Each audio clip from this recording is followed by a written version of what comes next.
Yang ni kita akan sentuh berkaitan dengan conservation of energy. Okay. Okay. Objektif chapter 3 ni untuk secara keseluruhannya, pertama sekali energy transfer by heat. Kalau dalam textbook tu dia merujuk kepada chapter 2. Kemudian moving boundary work, dan dalam textbook dia adalah merujuk kepada chapter 4. Okay. Kemudian untuk moving boundary, dia ada 4 kriteria lah yang penting yang pelajar perlu sedikit sebanyak perlu faham iaitu work daripada polytropic process, kemudian work daripada isobaric process ataupun constant pressure, kemudian work daripada isothermal process, kemudian work daripada isovolume process, dan dalam arti kata lain dia punya keadaan dia adalah constant volume. Kemudian kita pergi kepada constant energy balance. Kejap ada pelajar yang baru join, jadi saya nak bagi dia masuk.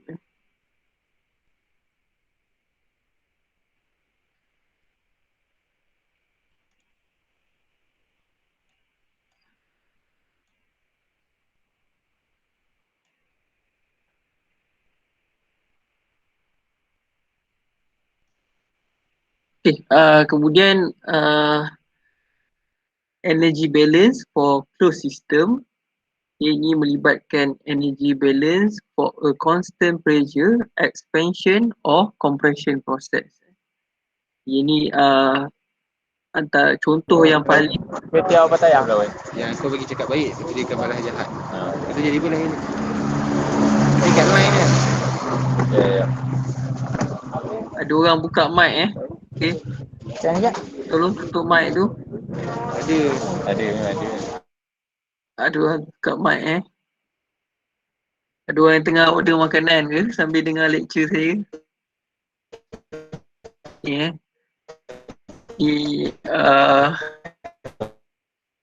Ada orang buka mic boleh tak tutup mic kejap? Sekejap saya check siapa yang buka mic ni.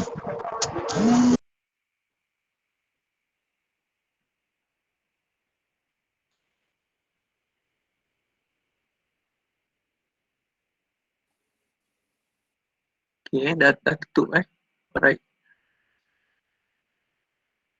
Okay.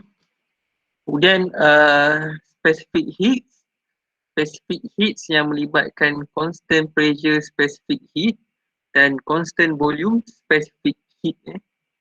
Then internal energy, enthalpy and specific heats of ideal gas, and then internal energy, enthalpy and specific heats of incompressible substances such as solid and liquid.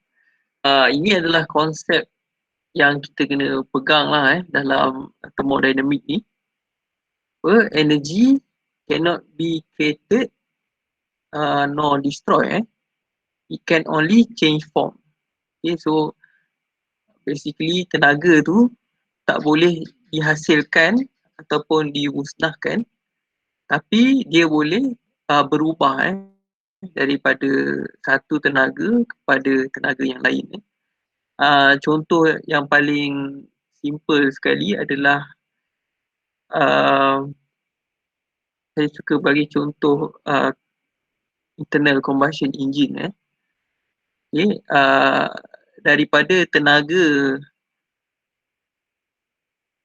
yang dihasilkan dari pembakaran minyak di dalam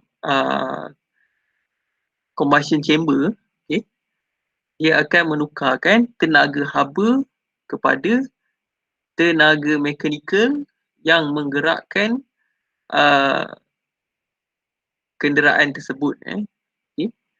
Dan ini menunjukkan yang walaupun pembakaran tu berlaku, tetapi tenaga tu tak di tak dihasilkan ataupun tak dimusnahkan, tapi dia berubah daripada tenaga haba kepada tenaga mekanikal yang menggerakkan kereta tersebut. Okay. Itu contoh mudah lah yang boleh kita faham mengenai first law of thermodynamics. Okay. Antara lain yang diberi contoh adalah kalau tengok slide ni, dia bagi contoh a can of cold soda left on a table eventually warms up.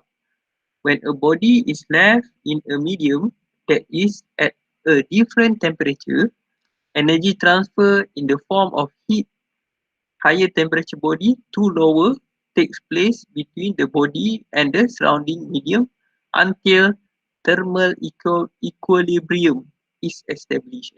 Ni dia basically dia just explain lah a can of soda tu apabila diberikan haba okay, diberikan haba, tapi apabila dia disejukkan dia akan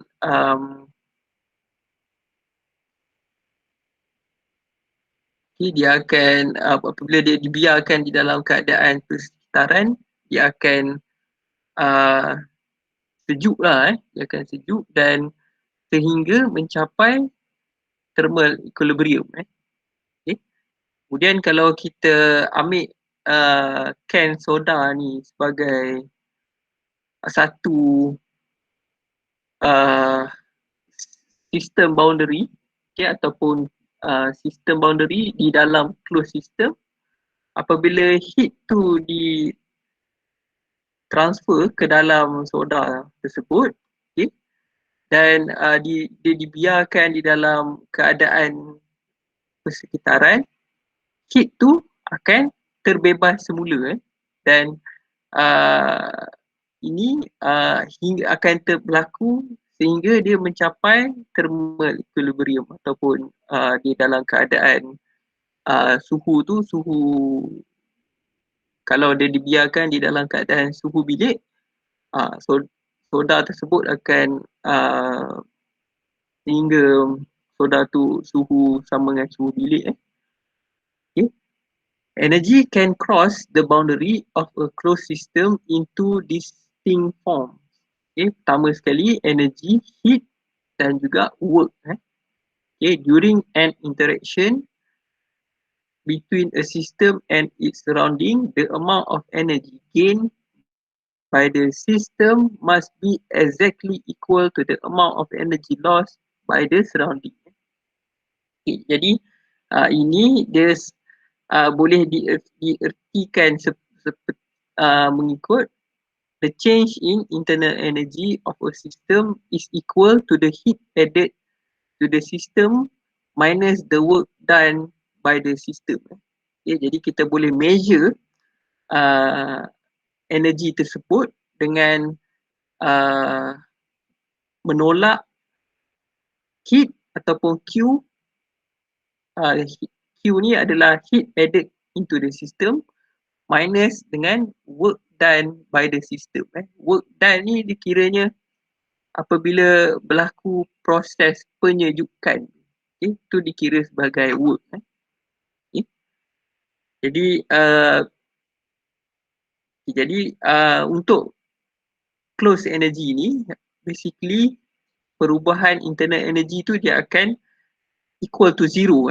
Jadi kalau kita kembangkan, Q tu akan equal to W. Okay.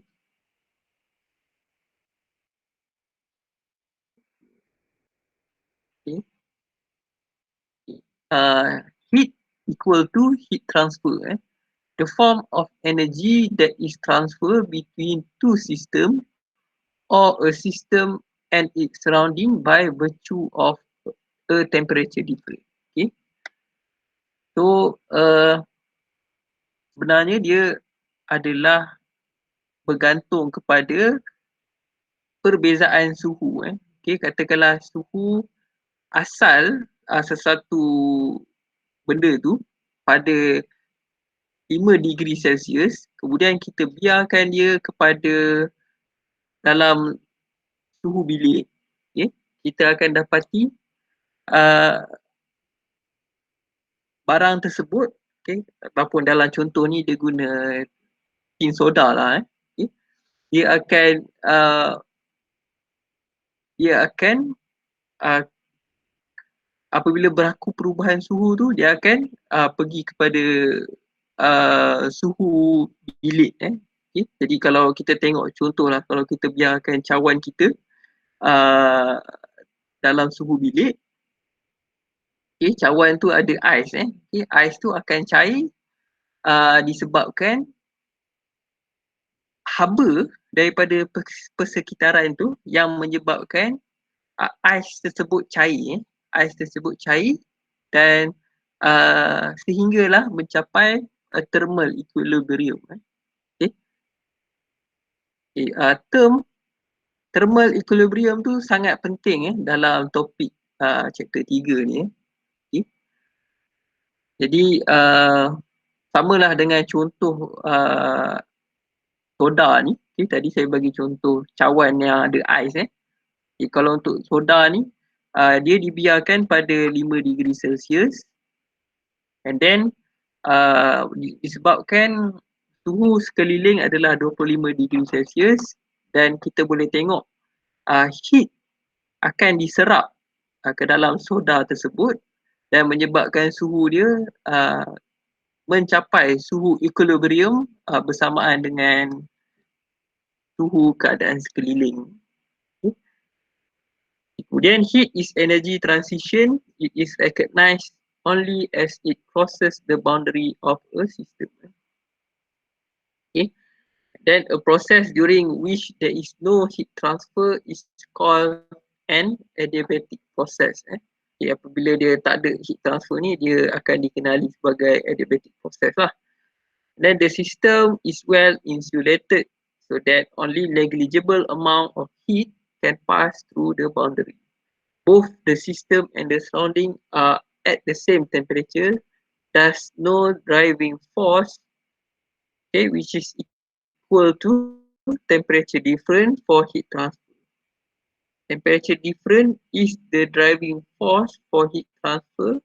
The larger the temperature difference, the higher is the rate of heat transfer.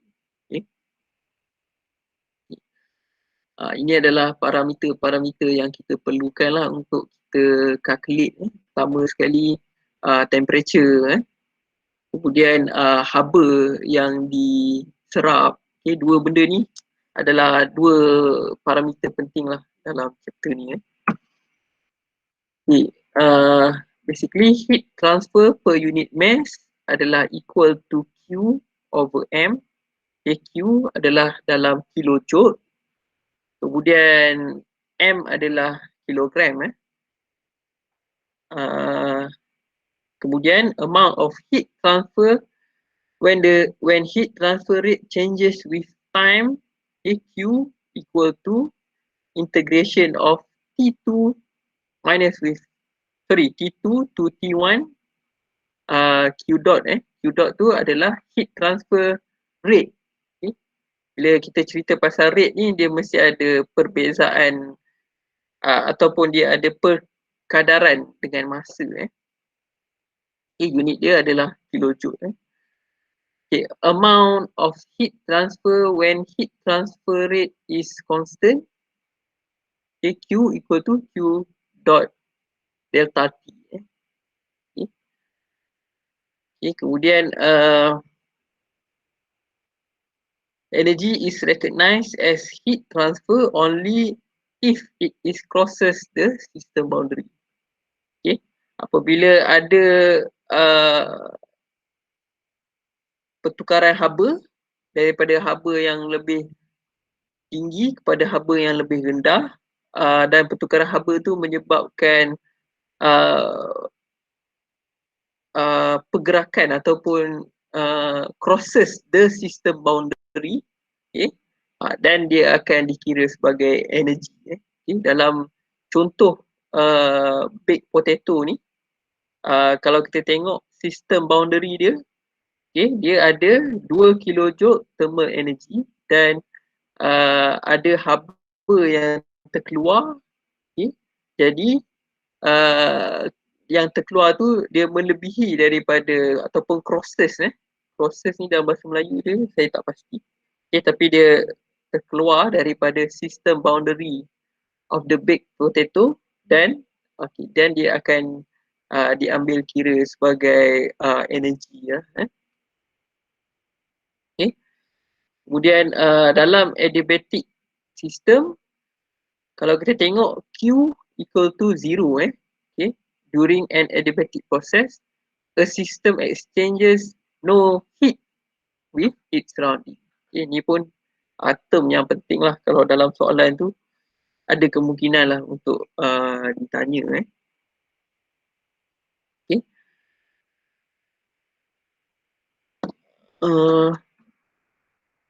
Kemudian ni saya tak pasti sama ada kita akan discuss ataupun tak dalam chapter ni, tapi ini adalah lebih kepada pengetahuan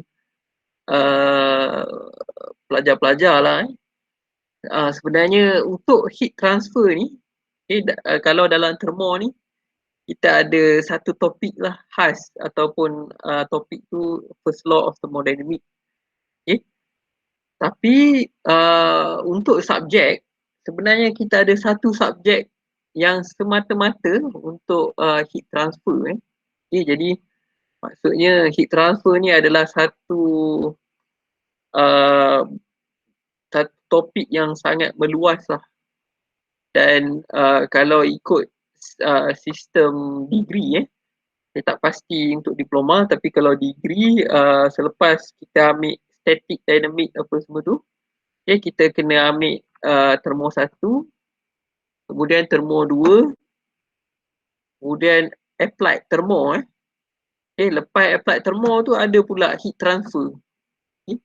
Heat transfer ni maksudnya apa yang saya nak tekan kat sini, heat transfer ni pun sebenarnya dah merupakan satu subjek lah. Okay, jadi heat transfer ni ada 3 jenis heat transfer. Dia melibatkan conduction, okay, the transfer of energy from the more energetic particles of a substance to the adjacent less energetic ones as a result of interaction between particles. Kemudian convection, the transfer of energy between a solid surface and the adjacent fluid that is in motion, and it involves the combined effects of the conduction and fluid motion. Kemudian radiation, the transfer of energy due to the emission of electromagnetic wave or photon. Okay, radiation ni sebenarnya satu contoh lah saya nak bagi adalah heat daripada microwave. Okay. Microwave ni sebenarnya satu innovation yang sangat-sangat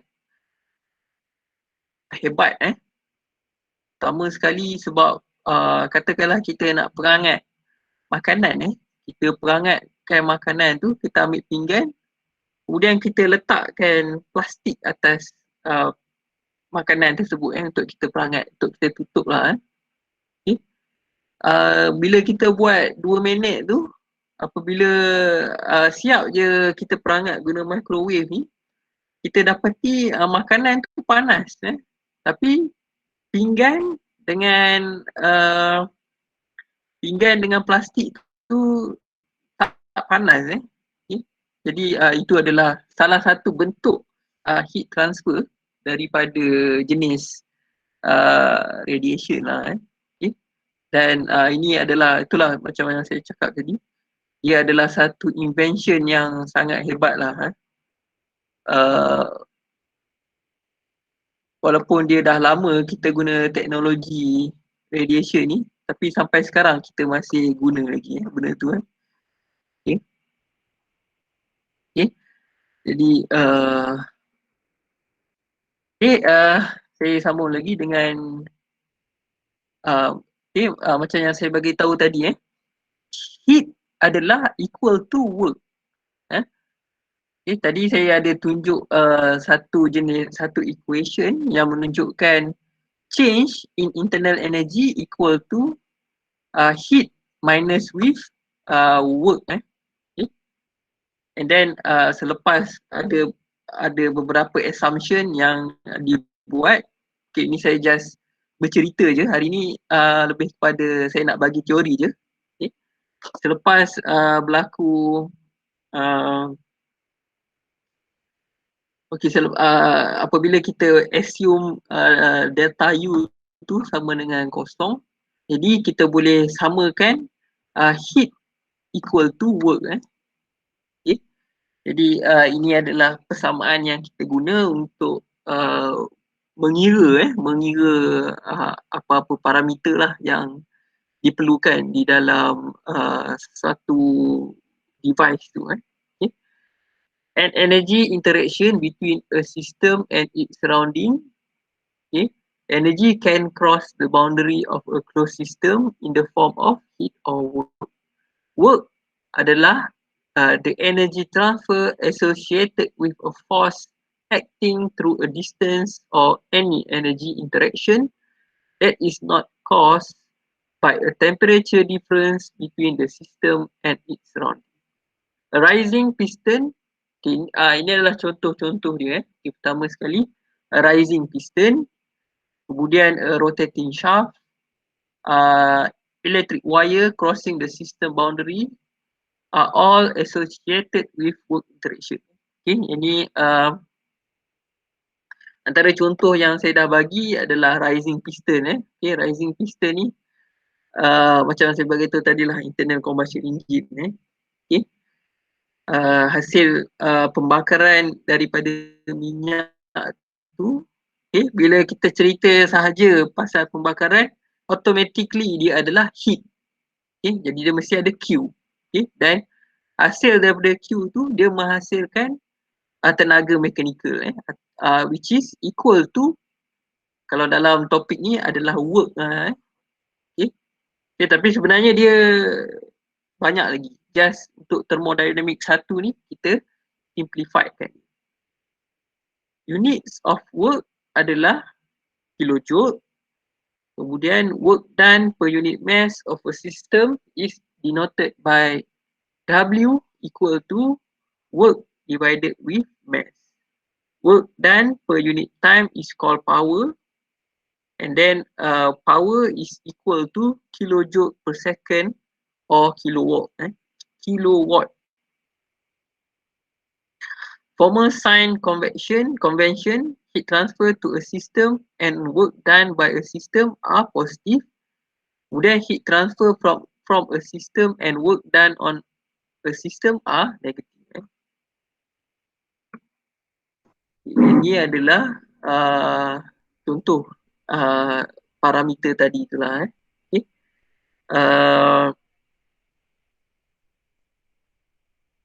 Okay. Dalam contoh ni dia menunjukkan yang work equal to 30 kilojoule, kemudian mass dia equal to 2 kilogram, dan dalam masa 5 saat work done by the power adalah equal to 6 kilowatt dan W equal to 15 kilojoule per kilogram. Jadi basically hasil keluar dia adalah 30 kilojoule work. Kemudian specifying the direction of heat and work. Okay. Kalau kita tengok ni, Q in equal to Q out dan W in equal to W out. Maksudnya Q in, apa yang masuk mesti equal to Q out, dan W in adalah equal to W out untuk sistem boundary. Okay.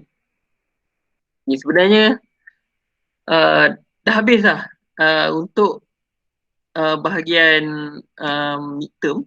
Okay, sebenarnya setakat tu je. Okay, tapi saya sambung sikit lagi. Okay, sampailah example yang pertama. Okay, kemudian lepas je habis example pertama tu, saya akan bagi beberapa tutorial dan saya minta pelajar untuk cuba buat, dan hari Isnin tu kita akan discuss lah. Okay.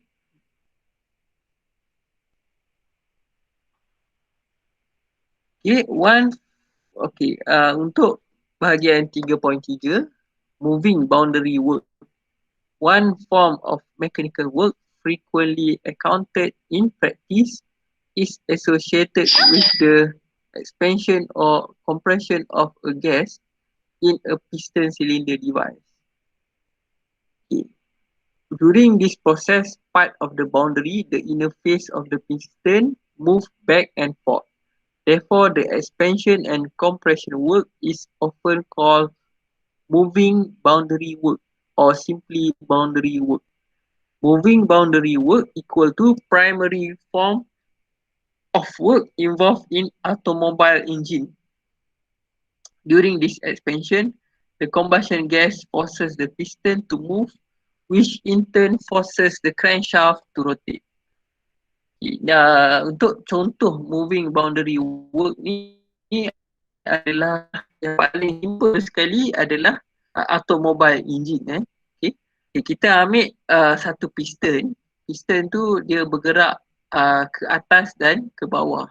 Okay. Apabila dia bergerak ke atas, dia akan expand. Okay. Apabila dia expand tu, boundary work dia akan semakin besar. Okay. Dan sebaliknya, apabila dia dalam keadaan compression, boundary work dia akan mengecil. Okay. Dan ini adalah dipanggil sebagai moving boundary work. Okay. Or simply boundary work. Okay. Okay. The moving boundary work associated with real engine or compressors cannot be determined from the thermodynamic analysis alone, because the piston usually move at very high speed, making it difficult for the gas inside the piston to maintain equilibrium. Thus, the state through which the system passes during the process cannot be specified, and no process path can be drawn. Okay? Work being a path function cannot be determined analytically without a knowledge of a path. Therefore, the boundary work in real engine or compressors is determined by direct measurement, okay? Ataupun quasi-equilibrium process. Okay? Jadi sebenarnya tak ada cara yang terbaik lah untuk kita kira pembakaran dalam enjin tu. Tak ada cara yang tepat lah. Okay? Tapi apa yang kita boleh buat adalah melalui assumption. Dan assumption ni dia diguna pakai untuk especially untuk real engine dan compressor. Okay? Dan pembakaran dalam enjin ni sangat laju. Okay? Katakanlah kita bergerak dalam keadaan 30 ke 40 km per hour tu pun sebenarnya dah beratus-ratus ribu combustion cycle yang berlaku. Okay? Dan tak ada calculation yang paling tepat lah untuk kira benda tu. Sebabkan kita perlu ambil kira pelbagai parameter. Okay? Dan disebabkan itulah kita kena guna assumption. Okay? Untuk quasi-equilibrium process ataupun ini assumption yang kita buat lah untuk kira. A process during which the system remain nearly in equilibrium at all time, closely approximated the real engine. Okay? Nampak dia highlight kat situ, approximated the real engine. Okay? Maksudnya hampir samalah dengan real engine, especially when the piston move at low velocity. If the piston is allowed to move a distance ataupun ds in quasi-equilibrium manner, the differential work done during the process is delta work equal to force kalikan dengan distance equal to pressure kalikan dengan area kalikan dengan distances equal to P kalikan dengan perubahan volume. Okay. The boundary work in the differential form, the product of the absolute pressure and the differential change in the volume. Okay, differential change. Okay, maksudnya ada perubahan expansion, compression in the system. Okay, adalah equal to pressure kalikan dengan change in the volume times with work. Okay, of the work. A gas enclosed in the piston cylinder device with initial pressure P. Total, okay, ni dia punya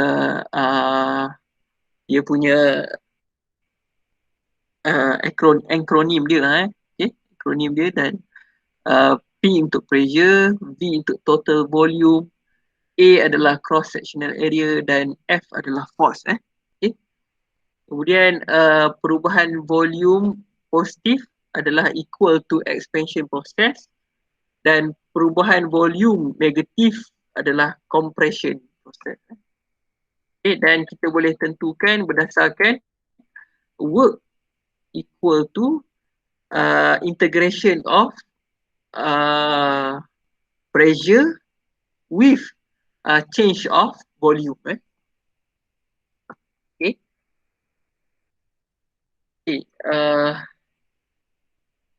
Okay, kalau kita tengok pada figure ni, the area under the process curve on a PV diagram is equal in magnitude to the work done during a quasi-equilibrium expansion or compression process of a closed system. Okay. So, hasil integration daripada point 1 hingga ke point 2 adalah equal to work done. Okay. Work done kepada sistem dalam sistem ni sistem piston lah. Okay. Okay. Dan kalau kita tengok P1 hingga ke P2, okay, pressure dia semakin rendah, okay, dan volume dia, okay, dia semakin menaik. Okay. Dan ini area di bawah integration ni adalah equal to work. Work done during a quasi-equilibrium expansion or compression. Okay. Okay, ini dia punya, kalau kita tengok, kalau pada keadaan A, brake, bukan brake, dia punya work adalah lebih besar, which is equal to 10 kilojoule. Okay, and then kalau dia tengah-tengah, okay, dia punya work adalah equal to 8 kilojoule. Kemudian apabila dia lebih rendah, work dia equal to 5 kilojoule. Okay. Kemudian hasil kerja adalah equal to work A minus with work B. Okay. Kita akan dapat work net. The boundary work done during a process depend on the path followed as well as the end state. Okay. Yang ni dia merujuk kepada, terpulang lah, dia nak merujuk kepada path A ke, path B ke, path C. Yang penting kalau path A, kita tengok calculation dia, work dia mesti lebih besar daripada B dan C. Dan begitulah untuk B dan C. Okay. The net work done during a cycle is the difference between the work done by the system and the work done on the system. Okay, ini simply A minus with B lah untuk dapatkan work net. Okay.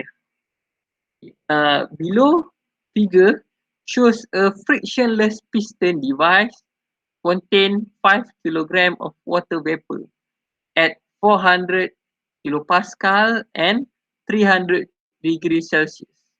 Heat is now transferred to the water vapor at a constant pressure until the temperature reaches 450 degrees. Assume the piston is not attached to a shaft and the weight of the piston remain constant. Illustrate the process on a PV diagram. Kemudian, determine the work done by the system during this process. Okay, untuk soalan ni, sebenarnya dia highlight dia adalah frictionless piston cylinder device. Okay. Ya, apabila kita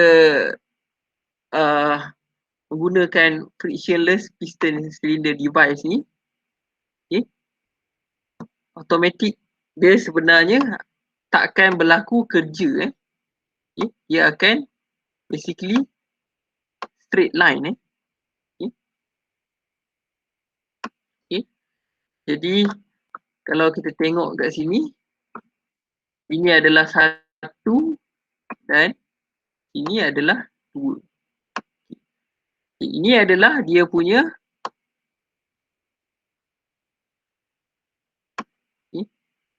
katakanlah kat sini sini 1, sini 2 sini 1, sini 2. Okay, and then ini adalah pressure. Okay, kemudian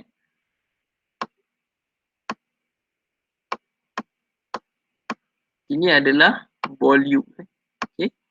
Kenapa dia straight line? Sebab dia adalah frictionless piston cylinder. Okay. Okay. Kemudian determine the work done by the steam during the process. Kita boleh calculate berdasarkan integration of W equal to integration of 2 to 1 P, P dan perubahan of delta V. Okay. So saya nak kamu semua ambil ni sebagai kamu punya assignment. Okay. Dan basically hari Isnin ni kita akan discuss calculation dan sedikit beberapa benda yang lain lah. Okay. So itu saja kelas untuk hari ni. Okay. Nak salin dulu ke? Okay, salin dulu sebab saya tak bagi lagi slide ni.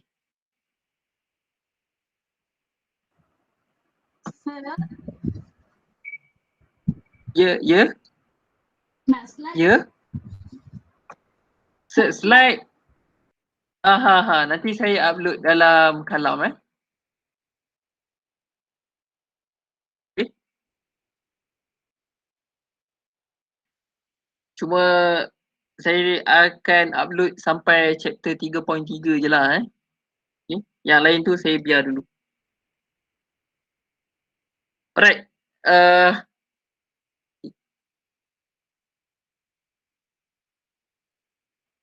Salin dulu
Okay.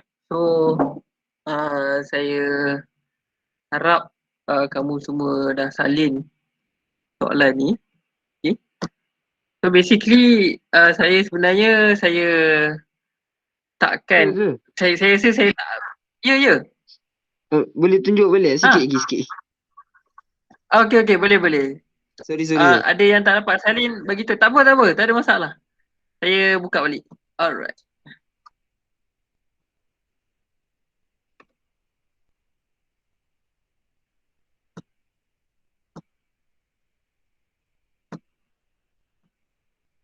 Okay, saya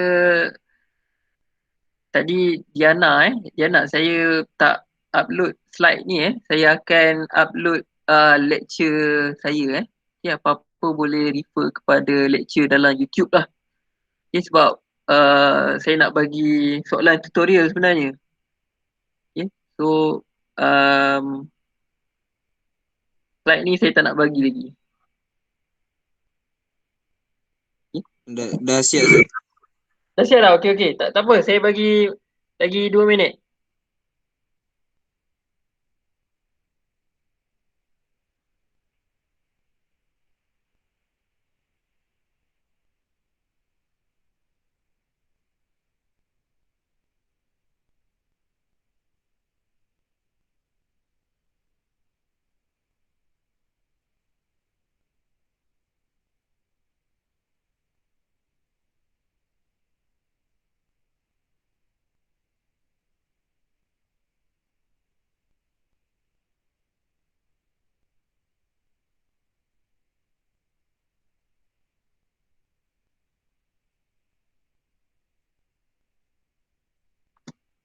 Okay. Bagi saya masa sikit sebab saya nak pilih soalan. Sama.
Okay, saya akan bagi lebih kurang 2 soalan ni lah Okay. Untuk makluman, saya hari Isnin nanti akan bincangkan tutorial chapter 3 ni dan juga tutorial chapter 1 Okay, chapter 1 tu just saya akan buat terus lah dengan student Okay, untuk midterm hari Selasa minggu depan akan ada 3 chapter Chapter pertama berkait dengan manometer. Okay. Kemudian chapter kedua adalah okay, apa dah chapter 2 tu? Sekejap. Chapter 2 properties of pure substance Okay. Properties of pure substance tu kamu buat tutorial yang saya bagi tu, InsyaAllah lah kamu boleh jawab. Dan chapter 3 adalah berkait dengan moving boundary work. Okay. So itu saja kelas untuk hari ini. Saya akan upload